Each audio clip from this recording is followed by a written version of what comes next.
नमस्कार दोस्तों, welcome back to SSC defenders. I hope आप सही होंगे और जहाँ भी होंगे और हमें तो याद रहेंगे।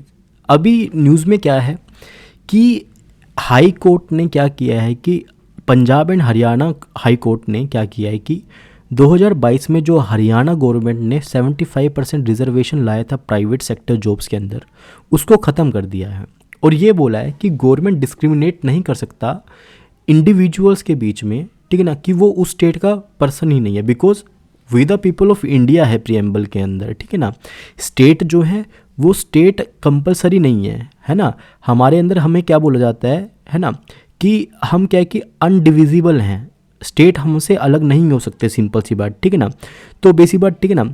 तो बेंच था किसका, जीएस संधवालिया एंड हरप्रीत कौर जीवन। उन्होंने बोला the Haryana state employment of local candidate act 2020 ये वोलेट कर रहा है part 3 of the constitution. Part 3 of the constitution में क्या है, फंडामेंटल राइट है ना। 83 पेजेस की रूलिंग आई इसके अंदर, और उन्होंने बोला कि ये अब से इनफेक्टिव हो जाएगा जब से ये लागू हुआ था, जिस डेट से ये लागू हुआ था 2022 से ये लागू हुआ था, 2020 में पास हुआ था, 2022 से ये लागू हुआ था, ठीक है ना। अब इस बिल में था क्या, जो बिल है ना वो पास हुआ हरियाणा के असेंबली के अंदर 2020 के अंदर, और इसने 75% जॉब का रिजर्वेशन दे दिया, सिंपल सी बात, ठीक है ना, प्राइवेट सेक्टर के अंदर, और ऐसी जॉब्स में जिनकी सैलरी लेस देन 30,000 थी, ठीक है ना। एंड बिल जो रिसीव किया गवर्नर ने, और उसको एसेंट दी मार्च 2021 के अंदर, और इफेक्ट में आया है जनवरी 2022 के अंदर, ठीक है ना। ऐसा ही same bill Andhra Pradesh assembly में भी आया, और उन्होंने भी क्या बोला कि फैक्ट्रीज़ और जो इंडस्ट्री है वहाँ पे भी 3/4 जो लोकल कैंडिडेट्स हैं उनको जॉब में रिजर्वेशन मिलेगी, सिंपल सी बात। लेकिन आंध्र प्रदेश हाई कोर्ट ने ऑब्जर्व किया इट मे बी अनकॉन्स्टिट्यूशनल, ठीक है ना। अब इस जो हरियाणा के हाई कोर्ट ने बोला है कि ये अनकॉन्स्टिट्यूशनल है, और इसको चैलेंज किसने किया, Faridabad industries association and other Haryana based association ने। इन्होंने कंटेंट किया कि जो हरियाणा गवर्नमेंट ने अप्लाई किया है ना कि रिजर्वेशन मिले प्राइवेट सेक्टर के अंदर, वो अनकॉन्स्टिट्यूशनल है, वो बेस है सन ऑफ सोइल के ऊपर, ठीक है ना। वो इन्फ्रिजमेंट है कॉन्स्टिट्यूशनल राइट ऑफ एम्प्लॉयर्स, कि एम्प्लॉयर कहीं से भी अपने एम्प्लॉय को ले सकता है बेस्ड ऑन मेरिट्स, ठीक है ना।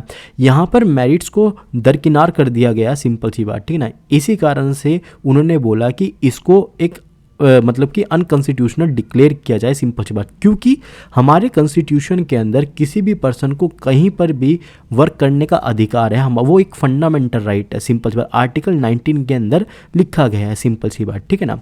एंड ये वोलेट करता है federal structure framed by the constitution of India, simple सी बात, मतलब कि डिवीजन ऑफ पावर भी तो खत्म हो रही है, प्राइवेट सेक्टर के पास जो पावर है उसको छीना जा रहा है, सिंपल सी बात, गवर्नमेंट के द्वारा, ठीक है ना।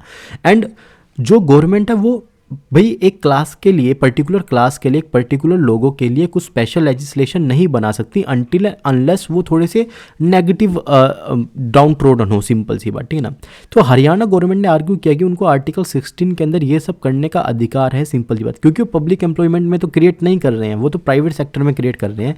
लेकिन इसका भी नेगेटिव जो है इम्पैक्ट जो है दिखाया गया कि गवर्नमेंट जो है वो क्या करना चाह रही है, वो प्राइवेट सेक्टर से उनका जो एक स्वाधीनता है, वो जो फ्रीडम है वो छीनना चाह रही है, सिंपल सी बात, ठीक है ना। तो इसी कारण से बोला गया हरियाणा जो गवर्नमेंट है उन्होंने ये चीज़ जो है अनकॉन्स्टिट्यूशनल किया है, इसी कारण से हम क्या है कि इसको हटा रहे हैं, सिंपल सी बात, ठीक है ना। तो ये चीज़ थी इसके अंदर, ठीक है। इसके बाद क्या है कि हाई कोर्ट ने क्या बोला, सिंपल सी बात, हाई कोर्ट ने बोला देखो असली में इस लॉ में और फर्दर क्या था कि सेक्शन 8 में बोला जाता है एक ऑथराइज्ड ऑफिसर आएगा, ऑथराइज ऑफिसर एक पर्टिकुलर 3-4 महीने के बाद आएगा और वो वेरिफिकेशन करेगा कि आपने ये सब चीज़ें इम्प्लीमेंट कर रखी हैं या फिर नहीं कर रखी। ये तो दोबारा से इंस्पेक्टर राज को जो है लाने वाली बात होगी। अगर इंस्पेक्टर राज आ गया तो ऑब्वियसली बात जो एम्प्लॉयर्स होंगे, सिंपल सी बात, वो इन्वेस्टमेंट का क्यों करेंगे, है ना। उनको जब वर्क करने का फ्रीडम नहीं होगा तो वो छोड़ के भाग जाएंगे। इसी कारण से क्या है कि बोला गया कि दिस इज़ अनकॉन्स्टिट्यूशनल, ठीक है ना। और उन्होंने एक और चीज़ बोली कि ये क्या कर रहा है कि एम्प्लॉयर के जो मतलब कि हैंड्स हैं, मतलब कि उनकी जो फ्रीडम है उसको छीनने की एक कोशिश है। तो ये चीज़ बोली गई और इसी कारण से इस चीज़ को क्या बोला गया, अनकॉन्स्टिट्यूशनल बोला गया। लेकिन ऐसा हुआ क्यों, सिंपल सी बात, ठीक ना।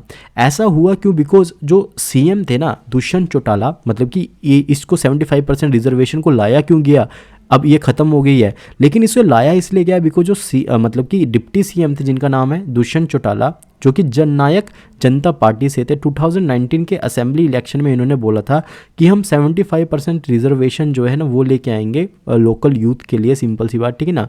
तो इसी कारण से उन्होंने इस चीज़ को लागू किया और हाई कोर्ट ने अभी क्या है कि उन्होंने इस चीज़ को क्या कर दिया, अनकॉन्स्टिट्यूशनल डिक्लेयर कर दिया है। और चौटाला जी ने बोला है कि हम इसको सुप्रीम कोर्ट तक लेके जाएंगे, वहाँ पर फिर से इस केस को लड़ा जाएगा। देखते हैं आगे क्या होता है। फिलहाल के लिए जो जो गवर्नमेंट है प्राइवेट सेक्टर के अंदर जो लागू कर रही थी 75% रिजर्वेशन जो भी लागू कर रही थी, ये अनकॉन्स्टिट्यूशनल डिक्लेयर कर दिया गया है। आई होप आपको ये पूरा मैटर समझ में आया होगा। देखते रहिए ऐसे ही SSC defenders. Piyush Thakur signing off. जय हिंद, जय भारत।